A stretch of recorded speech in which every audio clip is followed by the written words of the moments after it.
PRPS2. Mga kapuso, kami po ay nagpapaalala uli sa inyo sa panahon ngayon na ganito po ang ating sitwasyon, maulan, tapos may araw, mga ganyan po, mga pabugso-bugsong ulan. Baka abutan kayo ng ulan sa labas, sisipunin agad kayo, o kaya naman ambun lang, sinipon na kaagad kayo. Mga ganun baka mahina ang inyong immune system. Kailangan nyo to, Immunomax Food Supplement mga kapuso. Mag-Immunomax Food Supplement tayo. Ano man ang ating edad, kayo man ay mga adult o nasa ustong edad at kayo man ay mga kids o mga bata na pumapasok sa eskwela, kailangan nyo ito para hindi ka agad kapitan ng sakit. Ito pong Immunomax ay gawa sa CM Glucan, nagbula pa sa Switzerland, available in capsule for adults. Ito po yun, nakasilid dito sa mga malita pakete na puti at saka kulay asul. Kapsula po laman ito. Capsule for adults.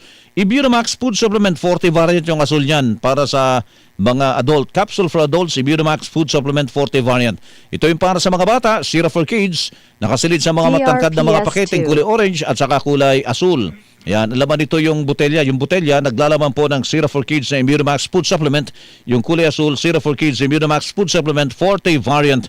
Mula po sa aming studio, kahit nasan pa kayo sa mga sandaling ito mga kapuso, yan po ang magandang balitang hatid po sa inyo ng Immunomax. Mahalagang paalala, ang Immunomax at Immunomax 40 hindi po gamot at hindi dapat gamiting panggamot sa anumang uri ng sakit.